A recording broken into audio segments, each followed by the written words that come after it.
Small স্টেপের নতুন একটি ব্লগে সকলকে স্বাগত। আশা করি সকলে খুব খুব ভালো আছেন আর আমরাও খুব ভালো আছি। আর আজকে আমরা এসেছি রেলকোচ রেস্টুরেন্ট। এটা হাওড়াতে, হাওড়া বাপু উদ্যানে এটা অবস্থিত। এই যে হাওড়া ২১-২২ নম্বর প্ল্যাটফর্মে ঠিক উল্টো দিকে রয়েছে বাপু উদ্যান, গঙ্গার পাড়ে। হাওড়া থেকে শিবপুরের দিকে যাওয়ার যে রাস্তাটা, সেই রাস্তাতেই এটা রয়েছে। চলুন তাহলে ভিতরে যাওয়া যাক। এই যে ভিতরে ঢোকার আগে এই যে চারিপাশে এত সুন্দর দৃশ্য আপনারা দেখতে পাবেন। চারদিকে গাছ দিয়ে খুব সুন্দর করে রাস্তা তৈরি করা রয়েছে এবং পার্কের মতো রয়েছে এখানটা। আমরা গিয়েছিলাম তখন হালকা শীত ছিল, সেই সময় এখানটা খুব ভালো লাগছিল। এই যে চারিদিকে দেখুন মিনি টগরের গাছ দিয়ে এরকম সরুর একটা রাস্তা রয়েছে। আর এই রাস্তা দিয়ে সোজা গিয়েই, যেহেতু বাপু উদ্যান নাম, তো বাপুর মূর্তি তো থাকবেই। এই যে এটা হচ্ছে রেস্টুরেন্টের বাইরেটা, আর এটা হচ্ছে নন এসি সেট আপ, আর এর ভিতরটা রয়েছে এসি সেট আপ। এটা পুরোটাই বন্দে ভারত এক্সপ্রেসের আদলে তৈরি। চলুন ভিতরে যাই দেখি। কিন্তু এখানে এসে আমরা এখন জানতে পেরেছি যে ভিতরে পুরো ফুল রয়েছে। যতক্ষণ ভিতর ফুল রয়েছে আমরা সিট পাচ্ছি না, ততক্ষণ বাইরেটা চলুন এখানের অ্যাম্বিয়েন্সটা দেখে নেওয়া যাক। যেহেতু এটা বন্দে ভারত এক্সপ্রেসের আদলে তৈরি, তো এটা পুরো অরিজিনাল একটা রেল ট্র্যাকের উপরেই বসানো রয়েছে এবং ট্রেনটাও একটা রেল বগিই হবে। ওটা পুরো অরিজিনাল রেল বগি। আর এই যে গঙ্গার পাড়ের এখানে একটা সুন্দর অ্যাম্বিয়েন্স। সিট না পেলেও কোনো মন খারাপ হবে না, কারণ এখানে দাঁড়িয়ে সকলে ছবি তুলছে। চলুন আমরা এখন ভিতরে এসে গেছি, আর এটা হলো মেনু কার্ড। মেনু কার্ডটা আপনারা পজ করে দেখে নিতে পারেন। মেনু কার্ডটা আমি একে একে দেখিয়ে দিচ্ছি।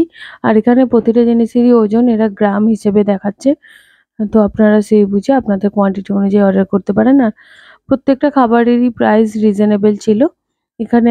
আর আমরা এখানে মিক্সড হাক্কা নুডলস আর চিকেন দো পেঁয়াজা অর্ডার করেছিলাম। পরে মনে হয়েছিল একটা তন্দুরি রুটি অর্ডার করি, তো আমরা দোকানে তন্দুরি রুটিও অর্ডার করেছিলাম।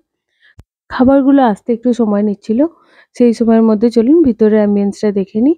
ভিতরটা খুব সুন্দর করে ডেকোরেট করা।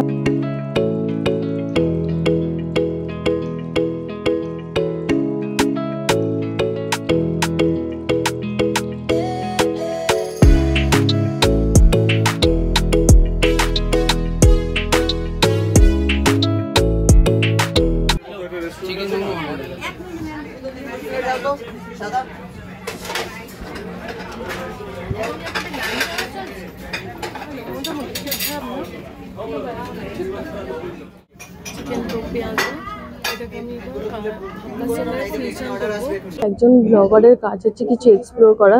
আজকে আমরা ফুড এক্সপ্লোর করছি। চিকেন দো পেঁয়াজার সঙ্গে আমরা হাক্কার ফিউশন করব।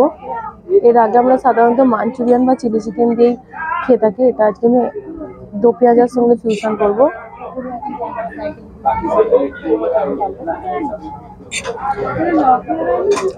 অসম। মাঞ্চুরিয়ান দিয়ে তো আমি বহু খেয়েছি, সেটা তো ভালোই লাগে অবভিয়াসলি, কিন্তু এটা ফিউচার মানে অসম্ভব ভালো একটা অন্যরকম টেস্ট মুখের মধ্যে লাগছে। Must try. আর এই যে আমরা যে চিকেনটা নিয়েছি তার পিসগুলো দিয়েছে বেশ বড় বড়। এই যে একটা আমি নিলাম, আর একটা এখানে একটা লেগ পিস দিয়েছে, সুন্দর বড় পিস দিয়েছে। আর ওখানে আমরা তন্দুরি রুটি দিয়েছি। চলো তন্দুরি রুটির সঙ্গে এটা দেখি কেমন লাগে। তন্দুরি রুটির সঙ্গে চিকেন দো পেঁয়াজা।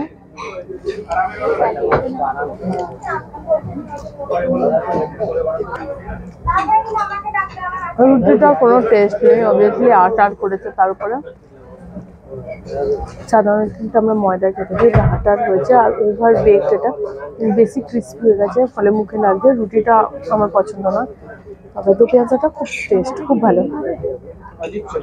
চলো আমাদের এখন বন্দে ভারত এক্সপ্রেসের যে স্টাইলের রেস্টুরেন্ট, মানে রেলকোচ রেস্টুরেন্ট, যেটা জলপথ আর স্থলপথের মিডিলে এটা রয়েছে আর রেল ট্র্যাকের উপর। এখানে আমাদের খাওয়া দাওয়া হয়ে গেছে।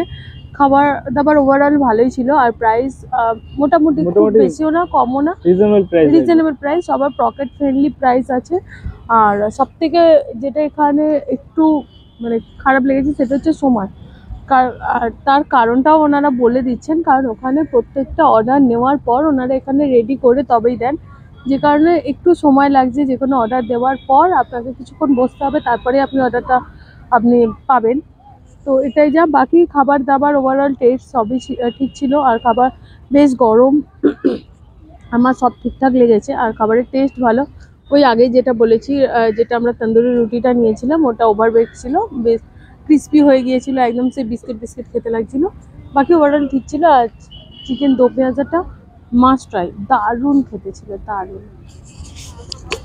এটাই বলবো, দুপুরের লাঞ্চটা একদিনের জন্য এইখানে চলে আসতে পারো, বন্দে ভারত রেস্টুরেন্টে করতে পারো। বন্ধু বান্ধব রেস্টুরেন্ট রেল ওই বন্দে ভারতে করতে আমরা পারো। আজকে পুরোটাই রেলের ওপরেই কভার করছি, তো এরপর আমরা যাবো রেল মিউজিয়ামে।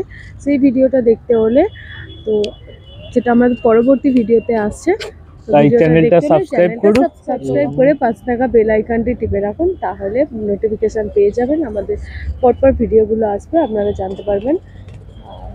যারা এখনো আমাদের চ্যানেলটা সাবস্ক্রাইব করেননি তারাও করে রাখুন, আর যারা অলরেডি সাবস্ক্রাইব করেছেন তাদেরকে অসংখ্য ধন্যবাদ। দেখা হচ্ছে পরের ভিডিওতে, ততক্ষণের জন্য টাটা।